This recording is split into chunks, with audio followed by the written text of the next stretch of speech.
Last time we went on a date with Hugo, aka Best Boy. Now we're going on our third date with Robert.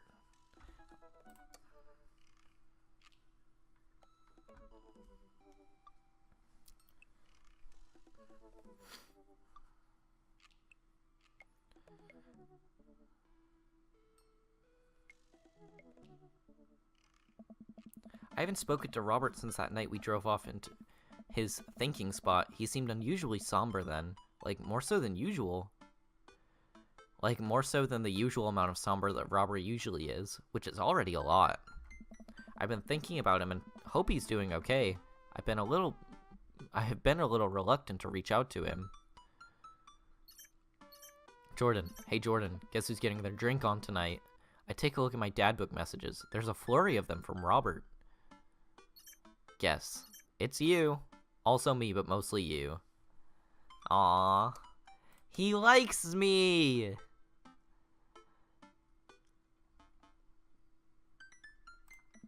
I type back to Robert. Robert, buddy, tonight we ride. Yes! Meet me at Jim and Kim's at 8 p.m. Not that I'm unappreciative, but I think this is the first time that Robert's giving me more than an hour's warning before hanging out. Amanda pops her head in the hallway, music I don't recognize blaring from her room. What's up? I'm hanging out with Robert later tonight. Okay, cool. Robert, who is my friend. I have friends. I'm happy for you, Dad. People enjoy my company, Amanda. Dad, I'm so happy for you, your continued development as a human being. What are you listening to? Sad shit. What would Grandma think? Ooh, I don't give a fuck anymore.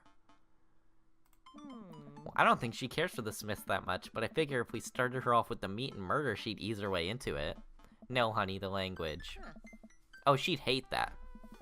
Just promise me you'll lighten up a bit, for Grandma. Amanda goes back into her room and turns up the volume to her sad shit. I put on my going out coat and I walk over to Jim and Kim's. I spot Robert leaning against a brick wall, smoking a cigarette. As I get closer, I realize that he looks a little different. Cleaner, I guess.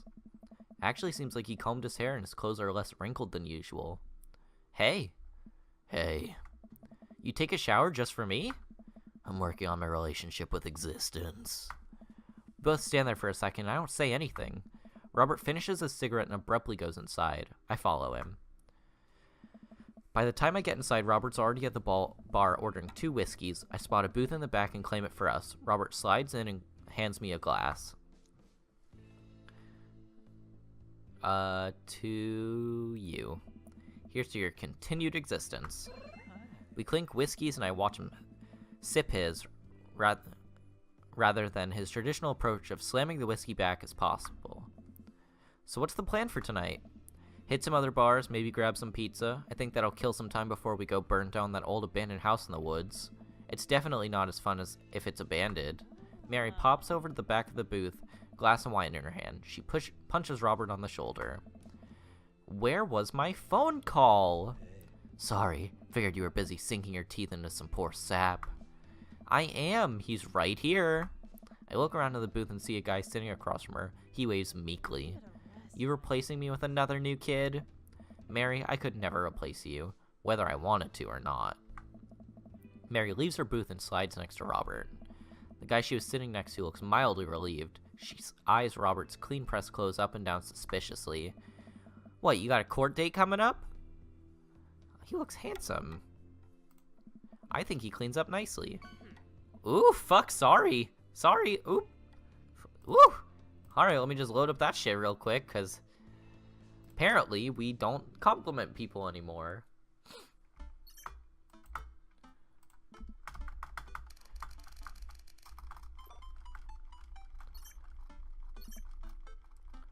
I forgot to save, too.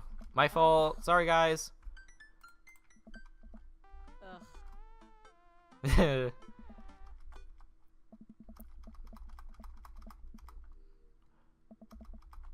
To you.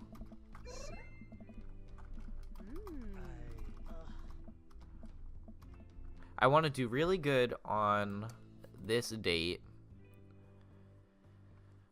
because I think I got like a D or an F or something on my first day with Robert because I was like, I don't really like him. He would have to shave first. Seriously though, what's up with you? Robert stares down at his drink, suddenly looking serious. It's Pappy. Doctors say it's cirrhosis of the liver. I told the old bag of bones to quit it with the sauce, but it's all he's ever known, especially since Ma's gone. That's why I invited you out tonight. Just didn't want to be alone. Oh, come on. Jordan, don't be an asshole. You know the one thing Robert doesn't joke about is his pappy. Whoops. They're giving him 2 months. I gotta help him straighten out his affairs. Robert, I'm so sorry. Robert takes a long look at his whiskey, eyeing it in the dim glow of the bar's lights. I look at his life and then I look at mine. I know history is doomed to repeat itself. Oh my god. I'm just kidding. He's retired with a new girlfriend in Acapulco. They watch the sunset every night. Probably screw like donkeys. Wait. Aren't rabbits the ones who screw a lot? Oh, sorry. Didn't realize you were an expert on which animals screw a lot. Please stop saying the word screw. Robert finishes his drink and slides it away from him. He gets up out of the booth. Me and Jordan are gonna hit the bricks. You coming with? Mary casts one last glance at the sap she's been hunting down and begins to downs the rest of her wine in one gulp. This place is dead anyways. We exit the bar. Oh, they look like they're holding hands. I know they're not, but I thought they were for a second. We exit the bar and find the typically empty street filled with a small crowd of people. At the front is a guy with a really deliberate attitude and bad posture. He carries a lantern that he shines up at his face for dramatic effect. What's going on? Looks like it's one of those walking ghost tours. They do that in this part of town all the time. I always wanted to do one of those. You know, all the stories are fake, right? Pretty much all my stories are fake. This is research. Robert makes a beeline towards the back of the group. He turns around when he notices that I'm not following him. Come on! We can't just crash it, can we? Don't be such a square, Jordan. Just act like you belong. Robert slides up to the group toward her. I reluctantly fall and step behind him. Well, here goes nothing. Hey! It was in this place in 1694. Oh, that it was the most infamous witch trials were had. To date, we do not know if the people burned at stake were actually witches, but it is widely reported that their ghost still haunts this hapless dive bar to this very day. It was actually 1692. What? And the site was over by the coffee shop down the road. I'm sorry, who are you? Daniel McSturgis, ghost historian. And this is my colleague, Dr. I think he'd like a contemporary reference. However, I don't know. I don't know him. He's so confusing. Dr. Babadook. Ah! Paranormal. Extreme Edition. A couple of people in the group start nodding. Man, Robert's good at this. I'm so tired all the time. Are you guys part of the group? I don't remember seeing you at the first stop. We like to keep a low profile. Easier to catch ghosts that way. They've definitely been here, standing next to them the whole time. Thank you, random lady who I do not know. As I was saying, the epicenter of paranormal activity can be found at the coffee spoon over there. The man who runs it has been plagued by hauntings since he signed the lease. Damn near driven him mad. Whatever you want to say is cool, I guess. It's your tour. Man, didn't know that much about Matt. Wait, Robert's making this up. Yeah, of course he is. The rest of the group tour listens intently to Robert's every word. I think the tour guide can tell he's losing the group. He seems to be getting flustered. Thank you for your contribution and knowledge, Mr. McSturgis. Let's move to the next haunted location. Robert, Mary, and I follow the group down the street. The tour guide's shirt is cool. Yeah, everyone in the group gets one if they're able to make it to the final location. I turn to Robert and grab him by the shoulders. I need that t-shirt.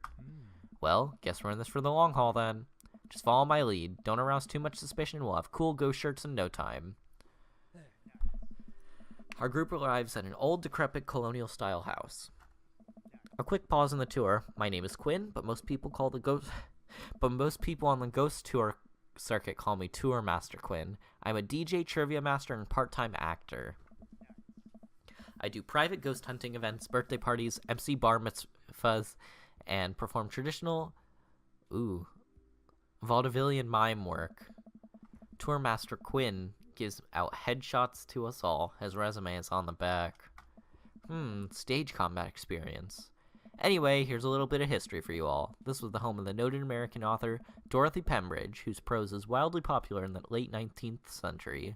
It was in the attic of this very home where she wrote such classics as The Diaries of a Victorian Mistress, Lady Fitzwilliam's Courtship, and The Ghost of the Sea Captain Reginald Barclay. Or Berkeley, whatever.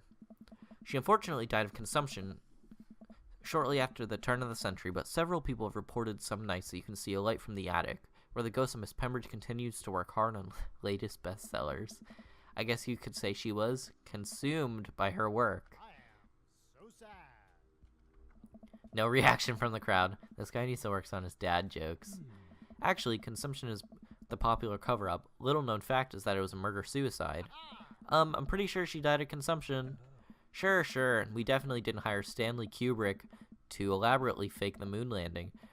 That's the watered-down censor version, what they teach you in school. But if you can't handle the real story, I understand. It's not for the faint of heart. Can we? I think everyone would much rather hear what the world-renowned ghost historian has to say. Right, everybody? The group murmurs in agreement. This is a topic we cover up extensively in our book, Dr. Babadook. Would you care to tell this story? I don't know. I'm gonna try and go with something I know. In the 19th century, Dorothy Pembridge was credited for protecting New York from potentially world-ending paranormal forces. Despite her success, the ragtag group of ghost hunters was disbanded by government officials. However, after learning that the ghosts of Vigo and Carpathian have taken her interest in her son, and her ghost-busting friends launched oh, Jesus Christ, I'm having, a stroke.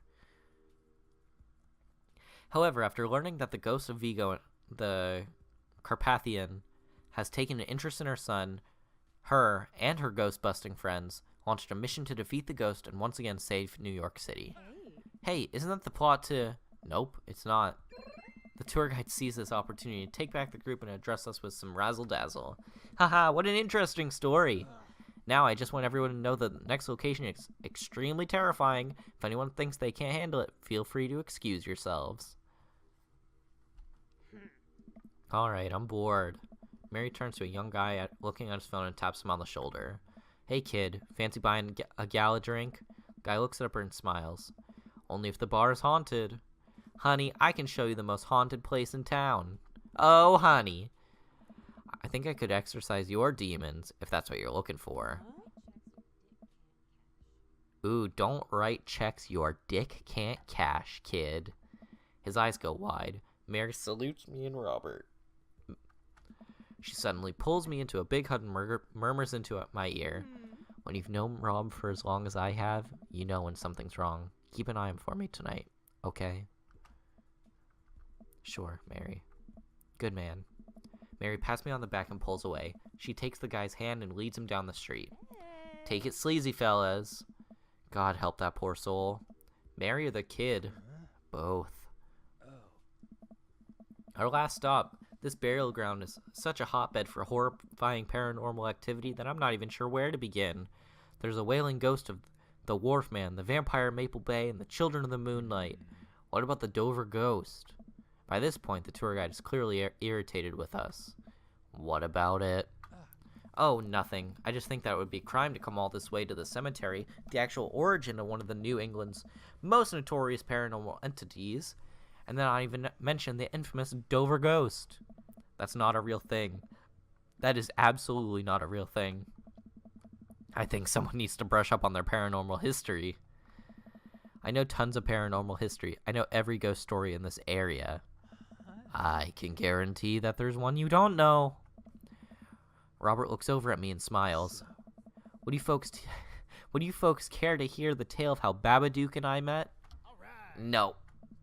The entire group shushes the tour guide. Okay, fine, tell the story. Well, it was a dark and stormy night. I wasn't always a paranormal investigator. Way back when, I was just, I'm gonna say carnival barker. I also kind of want to say Bible salesman.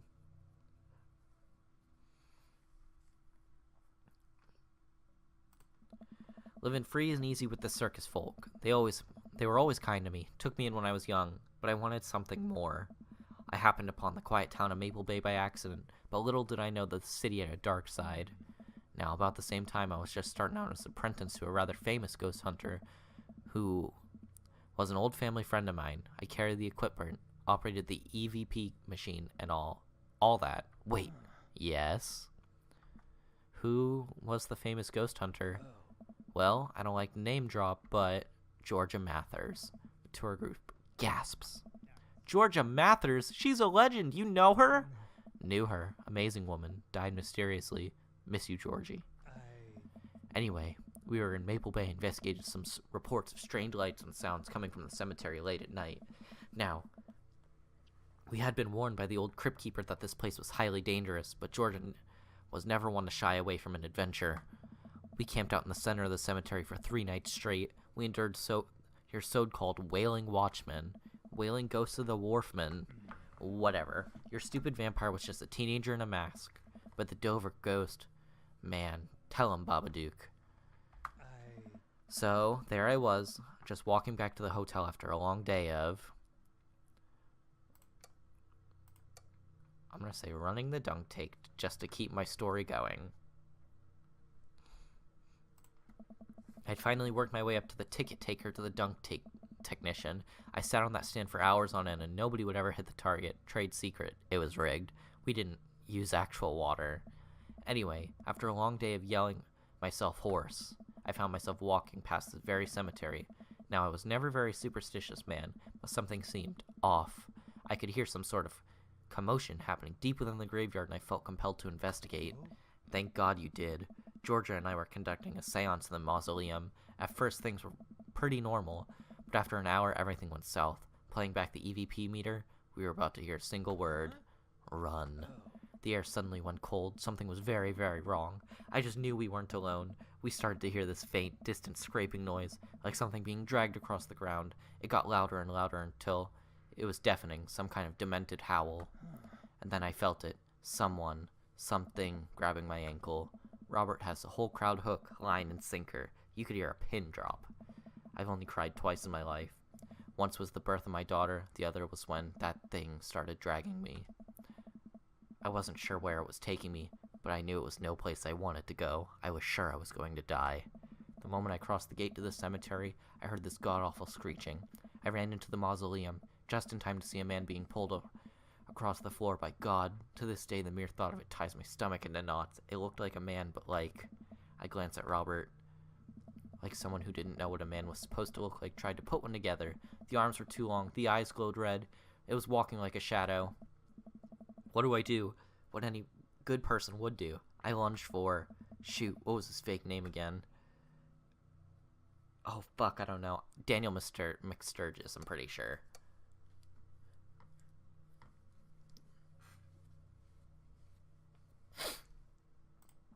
Daniel.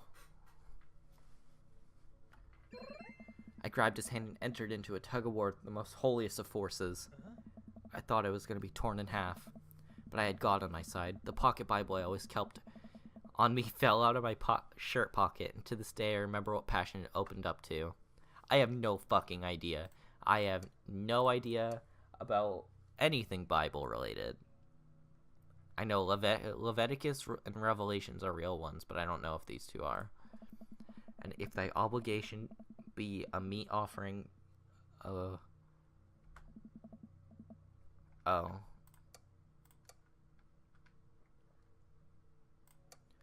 Okay, well, I don't think it's that one.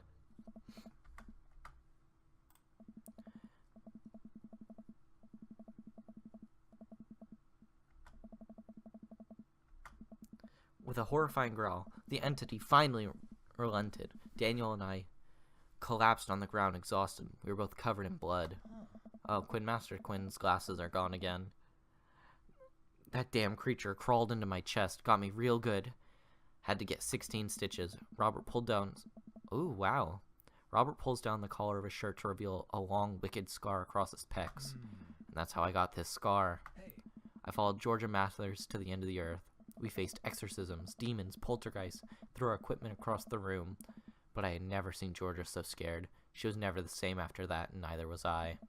Watching what happened to Daniel and Georgia took my faith. But I came out of the experience a better man and a better friend. We've been brothers ever since. The tour group gives us a round of applause as Robert and I share an emotional hug. As he embraces me, I smell the cologne on his neck. Wow, Robert does clean up good. I find myself lingering a little too long on the hug. The tour guide seems to have bought it. Even he's wiping a tear from his eyes. Thank you. Thank you. It's an honor to be able to share our story. Be sure to watch out for our book.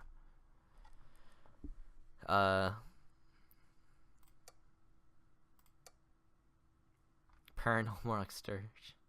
I'm gonna do that one. And now his microphone cord, glasses, and hat are all back. Cool. Well, I think you definitely earned your t-shirts. The tour guy hands us the coveted t-shirts. He slips us both his business card and leans in close. If you guys ever in need of professional actor, balloon animal artist, Elvis impersonator, or nude model, please don't hesitate to contact me. You got it, buddy. After a couple of tourists take selfies with us, we split away from the group and walk home. That was incredible. I really can't believe they bought all of that. I didn't know you had it in you, Jordan. Excuse me, Dr. Babadook. That bit about the pocket Bible was aces, although giving the Dover ghost glowing red eyes was a little cliche. And the Kubrick conspiracy theory wasn't? All part of the character. Well, we got the shirts out of it. We arrive in front of Robert's house. Want to have a drink? Ooh, I'm going to say you trying to poison me. Because, I know where this goes, Small. I know the steps. 1 second, I'm slipping delicious aged scotch, and the next, I'm foaming at the mouth and be taking over the throne. Long live the king, baby. Yay! Robert leads me inside. I can't help but to think about what Mary said to me. Robert did seem a bit off, and that completely disappeared when we were joking around with the ghost tour. I don't know. He's hard to read. While I'm thinking, I hear claws skittering across the floor. Oh god, it's his pit bull. I'm about to be torn to shreds. I shut my eyes tight and brace for impact. Betsy! Hey, be nice! I don't feel anything but tiny paws scratching at my shoes. I open my eyes. Betsy? Robert's dog jumps away from me, running around in a circle. Sniffing Robert's legs, he pats her on the head. Hey, that's not a pit bull. That's the cutest, dumbest Boston Terrier I've ever seen. Betsy, you're not a pit bull? And you weren't taken by the Dover ghost? Betsy's made of tougher stuff than that, ain't you, girl? Betsy rolls over for some well-deserved belly rolls. Or rubs, excuse me. I just keep a picture of a large pit bull on my wall in case of emergencies. Comedic emergencies. We make our way to Robert's living room. For a quiet man with arguably the oldest pickup truck that can be legally driven, this place is amazing. There's sleek modern appliances throughout the room, with a big flat-screen TV mounted on the wall. He has shelves upon shelves of DVDs. Guess he wasn't lying about being really into cinema. He pours us both glasses of whiskey from the well-stocked bar in the corner, while Betsy curls up on a pile of cushions. So, how did you really get that scar? And don't tell me you got it from fishing in Alaska, getting king crabs in the Bering Sea or something. You trained me too well. Robert laughs and takes a sip of his drink. My daughter and I were riding our bikes. I hit a rock, flew over the handlebars, and we went to the hospital. And that's it. Not a very interesting story. I've never heard you talk about your daughter. Well, I have one.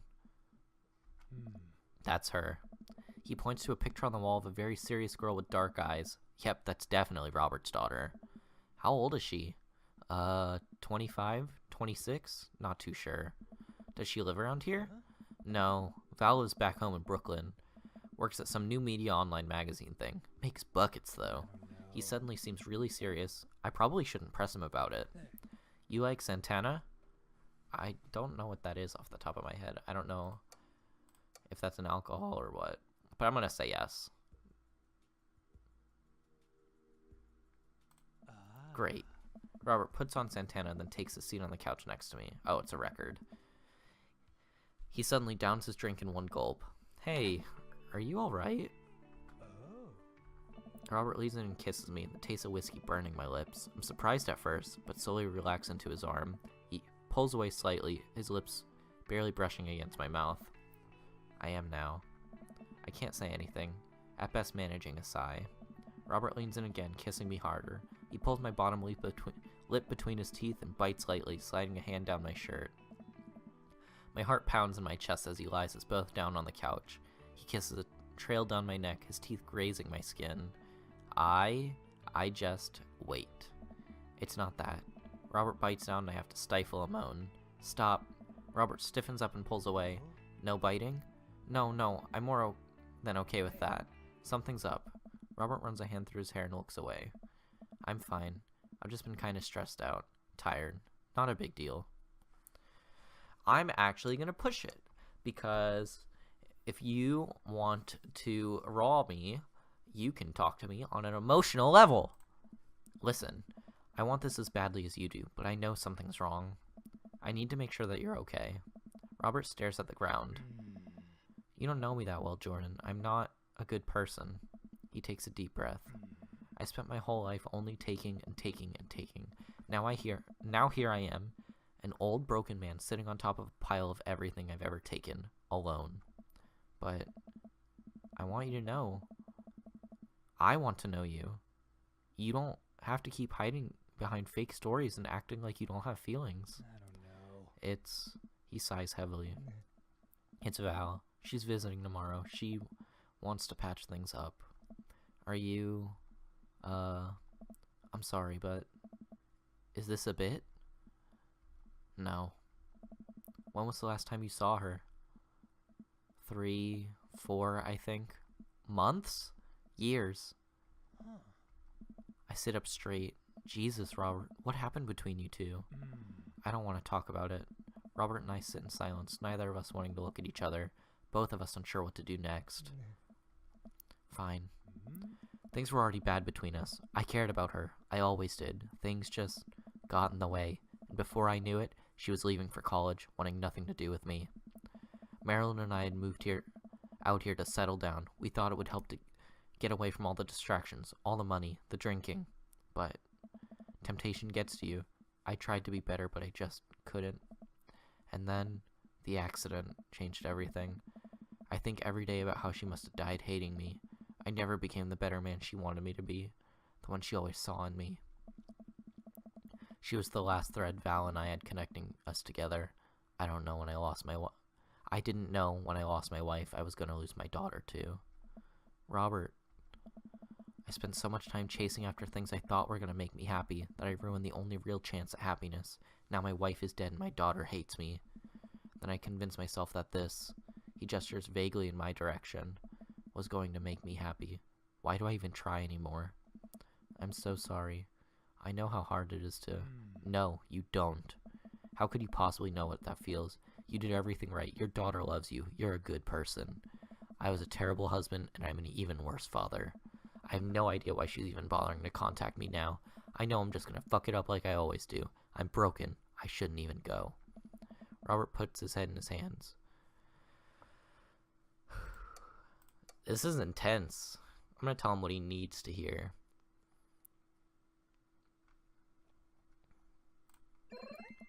Nothing is going to change until you do. Robert pauses. He looks at me. There are a lot of things in my life that I regret. I wish I could take back or do over. And it hurts so much to know that I can't. But what I can do, and what you have the privilege of doing tomorrow morning, is to wake up and try and be a better person than you were the day before. Things aren't going to fix themselves tomorrow or the next day, and patching things up with Val isn't going to solve all your problems either. But nothing is going to change if you don't. And if you don't love anyone else, and you can't love anyone else until you stop hating yourself. And you're right, I don't know you that well, but I have the same capacity for good but you have the same capacity for good that we all have, and I know you can find it. Val is giving you a chance. Don't waste it. But, Robert, listen to me. It's going to be okay. But, I lean over and embrace Robert, pulling him as tightly as I can. He buries his head in my shoulder, hugging me back. It's gonna be okay. I place a hand onto the back of his head and stroke his hair. He shudders, then sobs. I realize that he's crying. Thank you. We stay there for a while, holding each other. We both eventually drift off to sleep. Oh my god, what a good boy.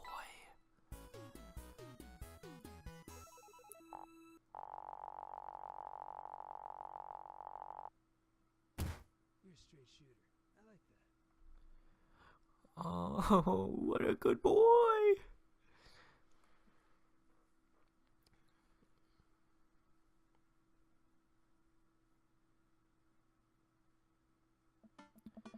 Alright, so again, I'm going to skip through this little scene until there are differences in the little party.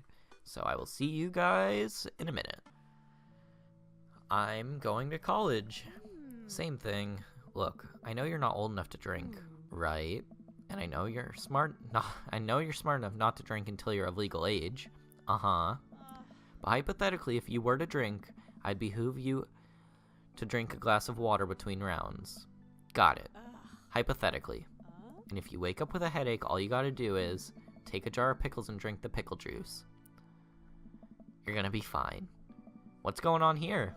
Girl talk. Mary turns back to Amanda. Now let me tell you about how to deal with a bad roommate. First thing to know, you get straight A's if they die during the semester. Mary! Relax, it's a myth. Supposedly. Against my better judgment, I leave them be. I don't think I recognize that girl at the snack table. I should go say hello. Ooh, she's pretty. She's really pretty. Hi, I don't think we've met. Oh, we've met years ago.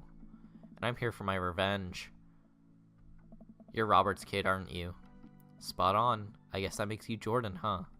Yeah, it's nice to meet you. I'm glad Robert brought you along. He promised there would be free food, so that's kind of hard to pass up. Look, I don't know you, but can I get real with you for a sec? My old man's a real closed book, you know? Me and him, we got a long way to go. You don't erase decades of neglect in a week, but you can sure get tired of staying angry about it. That kind of bitterness, it poisons you, I think. I'm too young for that.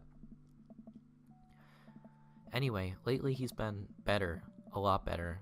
And between him shaving for once and how much he talks about you, I get the feeling you have something to do with it. So, thanks. Robert means a lot to me. I'm glad he's getting better. Just keep an eye on him while I'm not around, okay? Or else. What? I'm kidding. Or am I? I don't know why I'm like this. I think it runs in the family. Amanda trots up to the conversation. Hey, I love your necklace. And your hair. And just, geez, your whole vibe is cool. Thanks. I like your jacket. My girlfriend collects pins too. Oh, this is my daughter Amanda. Amanda, this is Robert's daughter Val. Nice to meet you. I heard you're a photographer. Aspiring photographer. I'm going to school for it. You take pictures? Yes. Then you're a photographer. Welcome to the biz. Val hands Amanda a business card. If you're ever looking for internships, shoot me an email. Anyway, I need to go make friends with that woman over there who's dual-wielding wine glasses. Catch you later. Val walks away. She's so cool. She gave me her business card. She touched my hand. Congrats. You just networked for the first time. I'm a regular business lady now. Quarterly projections, stock market, synergy. While you're making a fortune as a businesswoman, I gotta keep this party going. Catch you around, Pops. Okay, so I think this is the absolute best ending for Amanda. Because it's like the fucking, it's the absolute cutest. I don't care. I mean, I do. Brian's my favorite, but he has had nothing change in all of these. And I know I'm saving him for last because he's my favorite dad. But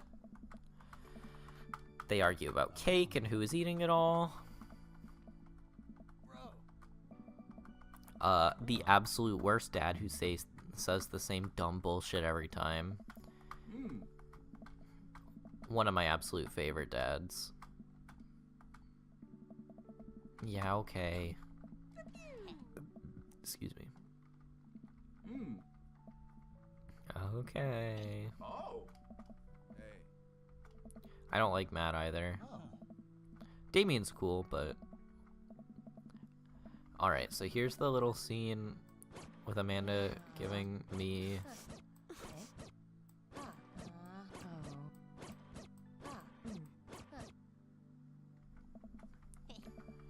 Aww. I take a seat next to Robert as the last guests make their way out of the party. Hey. Hey, I haven't heard from you in a bit. How have you been? Oh, I'm great. Never better. We gotta get together again sometime. Maybe we can watch the game or something. Yeah, that sounds cool. Come on, Robert. Give me something more than that. Let's have fun like we used to. Robert places a hand on my thigh. I mean, we could have fun. Not like that. I pull away from Robert and look him in the eyes. Robert, I miss you. Okay, Robert gets up. I'll see you around. Oh no! I got like the worst ending with Robert. That was all because I didn't hit it off with him on the very first date. I'm so sad.